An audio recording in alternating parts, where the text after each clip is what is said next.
ಕೀರ್ತನೆಗಳು ಅಧ್ಯಾಯ 105. ನುಡಿದಂತೆ ನಡೆದ ದೇವನಿಗೆ ವಂದನೆ.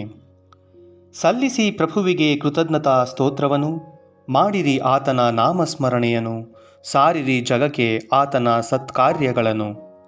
ಹಾಡಿ ಪಾಡಿ ಹೊಗಳಿರಿ ಪ್ರಭುವನ್ನು, ಧ್ಯಾನಿಸಿ ನೀವು ಆತನ ಪವಾಡಗಳನ್ನು. ಹೆಮ್ಮೆ ಪಡಿ ನೆನೆದಾತನ ಶ್ರೀನಾಮ, ಹಿಗ್ಗಲಿ ಹೃದಯ ಕೋರಿ ಆತನ ದರ್ಶನ. ಅರಸಿರಿ ಪ್ರಭುವನು ಆತನ ಶಕ್ತಿಯನು, ಅಪೇಕ್ಷಿಸಿ ನಿತ್ಯವೂ ಆತನ ದರ್ಶನವನು. ಆತನ ದಾಸ ಅಬ್ರಹಾಮನ ಸಂತತಿಯವರೇ, ಆತನಾರಿಸಿಕೊಂಡ ಯಾಕೋಬನ ವಂಶದವರೇ, ನೆನೆಯಿರಿ ಆತನದ್ಭುತಗಳನ್ನು ಮಹತ್ಕಾರ್ಯಗಳನ್ನು, ಆತನ ವದನ ವಿಧಿಸಿದ ನ್ಯಾಯ ನಿರ್ಣಯಗಳನ್ನು. ಪ್ರಭು ನಮ್ಮ ದೇವನೆಂಬುದು ಶ್ರುತ, ಆತನಿತ್ತ ತೀರ್ಪು ಇದೋ ವಿಶ್ವವ್ಯಾಪ್ತ. ನೆನಪಿನಲ್ಲಿಡುವನು ಪ್ರಭು ತನ್ನ ವಾಗ್ದಾನವನು, ಸಾವಿರಾರು ತಲೆಗಳವರೆಗೂ ತನ್ನೊಪ್ಪಂದವನು. ಅಬ್ರಹಾಮನೊಡನೆ ಮಾಡಿಕೊಂಡ ಒಡಂಬಡಿಕೆಯನು ಇಸಾಕನಿಗೆ ಆಣೆಯಿಟ್ಟು ಆತ ಹೇಳಿದುದನು. ಯಾಕೋಬನಿಗೆ ರಾಜಶಾಸನವಾಗಿ ಕೊಟ್ಟುದನು, ಇಸ್ರಾಯೇಲಿಗೆ ಶಾಶ್ವತವಾಗಿತ್ತ ಈ ಮಾತನು. ನಾ ಕೊಡುವೆನು ಕಾನಾನ್ ನಾಡನು ನಿಮಗೆ, ಸ್ವಾಸ್ಥ್ಯವಾಗುವುದು ಅದು ನಿಮ್ಮ ಸಂತತಿಗೆ. ಅಲ್ಪಸಂಖ್ಯಾತರೂ ಆಗಂತುಕರೂ ಅವರಾಗಿರಲು, ನಾಡಿಂದ ನಾಡಿಗೆ ರಾಜ್ಯದಿಂದ ರಾಜ್ಯಕ್ಕೆ ಅಲೆಯುತ್ತಿರಲು, ಅವರಿಗಾರಿಂದಲೂ ಅನ್ಯಾಯವಾಗಗೊಡಿಸಲಿಲ್ಲ. ಅವರಿಗಾಗಿ ಅರಸರನ್ನು ಗದರಿಸದೆ ಬಿಡಲಿಲ್ಲ. ನಾನಭಿಷೇಕಿಸಿದವರನ್ನಿದೋ ಮುಟ್ಟಬೇಡಿ, ನನ್ನ ಪ್ರವಾದಿಗಳಿಗೆ ಕೇಡು ಮಾಡಬೇಡಿ. ತದನಂತರ ಬರಮಾಡಿದನ ನಾಡಿನಲ್ಲಿ ಕ್ಷಾಮವನು, ಮುರಿದು ಬಿಟ್ಟನು ಆಹಾರವೆಂಬ ಊರುಗೋಲನು. ಕಳಿಸಿದ ಅವರಿಗೆ ಮುಂದಾಗಿ ಒಬ್ಬಾತನನು, ದಾಸತ್ವಕ್ಕೆ ಮಾರಲಾದ ಆ ಜೋಸೆಫನನು. ಅವನ ಕಾಲು ನೊಂದವು ಸಂಕೋಲೆಗಳಿಂದ, ಕುತ್ತಿಗೆ ಕೊರೆಯಿತು ಕಬ್ಬಿಣದ ಕೋಳಗಳಿಂದ. ಕ್ರಮೇಣ ಕೈಗೂಡಿತು ಜೋಸೆಫನು ನುಡಿದದ್ದು, ಪ್ರಭುವಿನ ವಾಣಿ ಕಂಡು ಬಂದಿತು ಸತ್ಯವೆಂದು.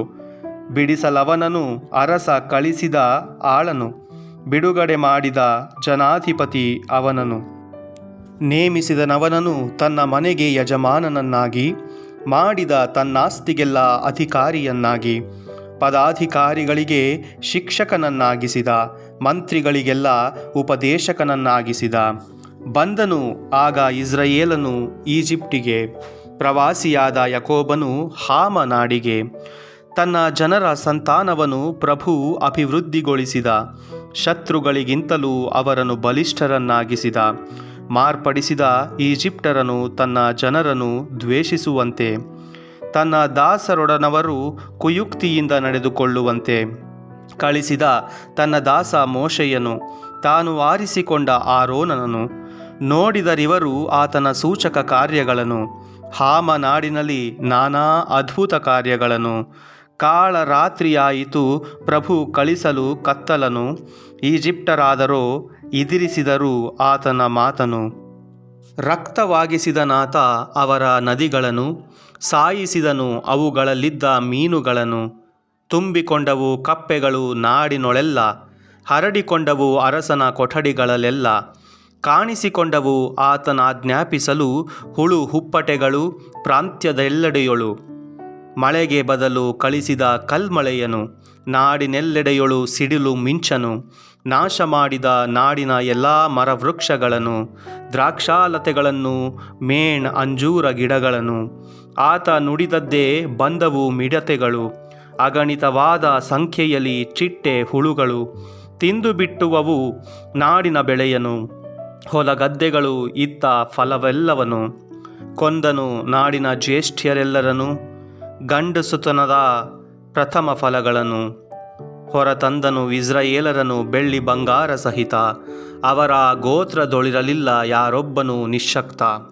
ಭೀತಿಯಿತ್ತ ಈಜಿಪ್ಟರಿಗೆ ಇಸ್ರಾಯೇಲರ ಬಗ್ಗೆ, ಈ ಕಾರಣ ಆನಂದಿಸಿದರು ಅವರು ಹೋದುದಕ್ಕೆ. ಹಗಲೊಳು ಮೋಡವಿತ್ತನವರಿಗೆ ನೆರಳಿಗೋಸ್ಕರ, ಇರುಳೊಳು ಬೆಂಕಿಯಿತ್ತನವರಿಗೆ ಬೆಳಕಿಗೋಸ್ಕರ. ಕೂಳನು ಕೇಳಿದಾಗ ಬರಮಾಡಿದನು ಲಾವಕ್ಕಿಗಳನ್ನು, ತೃಪ್ತಿಪಡಿಸಿದನು ಆಗಸದ ಆಹಾರಗಳಿಂದವರನು. ಬಂಡೆಯನಾಥ ಸೀಳಲು ನೀರು ಹರಿದು ಬಂದಿತು, ನಿರ್ಜಲ ಪ್ರದೇಶದಲ್ಲದು ನದಿಯಾಗಿ ಹರಿಯಿತು. ಸ್ಮರಿಸಿಕೊಂಡನು ಪ್ರಭು ತನ್ನ ವಾಗ್ದಾನವನು, ತನ್ನ ದಾಸ ಅಬ್ರಹಾಮನಿಗೆ ಕೊಟ್ಟ ಮಾತನು. ಹೊರತಂದನು ತನ್ನ ಪ್ರಜೆಯನು ಉಲ್ಲಾಸದಿಂದ, ತಾನಾರಿಸಿಕೊಂಡವರನು ಹರ್ಷೋದ್ಗಾರದಿಂದ. ಕೊಟ್ಟನವರಿಗೆ ಅನ್ಯರಾಷ್ಟ್ರಗಳ ನಾಡು ಬೀಡನು, ಅವರ ಕೈವಶ ಮಾಡಿದನು ಅನ್ಯರ ಕಷ್ಟಾರ್ಜಿತವನು. ತನ್ನ ವಿಧಿಗಳಂತೆ ನಡೆಯಲೆಂದೇ, ತನ್ನ ಶಾಸ್ತ್ರವನ್ನು ಅನುಸರಿಸಲೆಂದೇ ಈ ಪರಿ ಮಾಡಿದ ಸ್ವಾಮಿಗೆ ವಂದನೆ. ಪ್ರಭುವಿನ ವಾಕ್ಯ. ದೇವರಿಗೆ ಕೃತಜ್ಞತೆ ಸಲ್ಲಲಿ.